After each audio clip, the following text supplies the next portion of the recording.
Morris, and this is my presentation on Transcendentalism.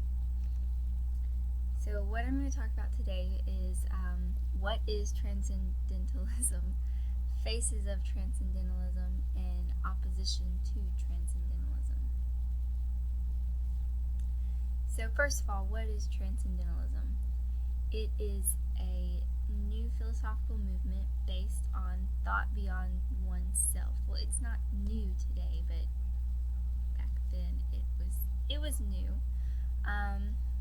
It was a different way of thinking. It devoted a lot of time to the meaning of life and being. It was also a literary movement in that many new works came from this movement. A lot of literary works came from the idea of Transcendentalism and what it was. Members of the movement also began to branch away from the heavy influence of British works and started writing their own things. It's also a new understanding of truth and knowledge. Well, new for the Transcendentalists anyway. Namely, abstractions of existence. Basically, you can't know everything for sure, no matter how advanced science is. And they also believed that faith was personal, and that church was just something in the way of true belief in God. So the faces of Transcendentalism. Ralph Waldo Emerson, he was considered the founding father of the Transcendentalist movement, although he was reluctant to accept that title and he would have rather stayed behind the scenes.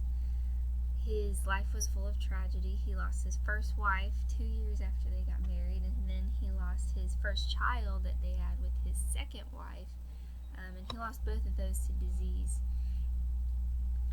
He wrote the foundational document for Transcendentalism, which is the American Scholar, and he also advocated for individualism, creativity, and he also had a tireless work ethic.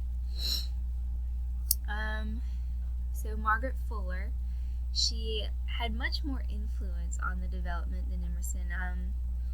Emerson, he wrote the American Scholar, but Margaret Fuller was more of the public face of Transcendentalism. Since Emerson declined public appearance and preferred to participate instead of lead, Fuller took on that role. She fully supported overall equality. Her most notable contribution was The Dial, which was a journal for publishing the works of Transcendentalists. It ran from 1840 to 1844 with the help and support of Emerson. Unfortunately, Fuller's death in 1850 greatly slowed down the Transcendentalist movement until it virtually disappeared.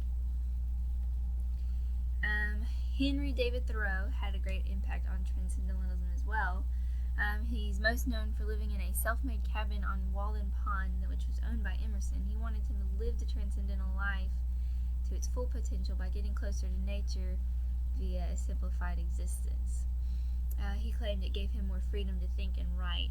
He was also arrested for tax evasion, and then he wrote Civil Disobedience, which was an essay about resisting government when they reached too far.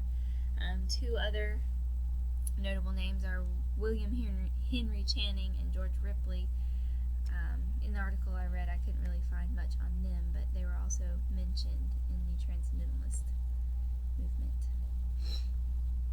So, opposition to Transcendentalists, like many things, they had many critics. They were criticized because they had a pacifist stance on national affairs, and they were also accused of lacking concrete ideas because they were abstract thinkers, creating their own world rather than living in the real one, so they claimed. Edgar Allan Poe, he was a major critic for the Transcendentalist movement. He mocked their writing and called them Frogpondians. Hawthorne, also major critic.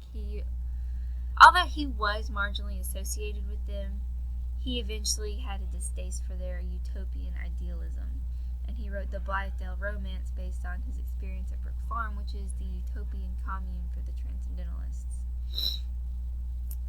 So this was my presentation on Transcendentalism, and all information was gathered from this website listed right here.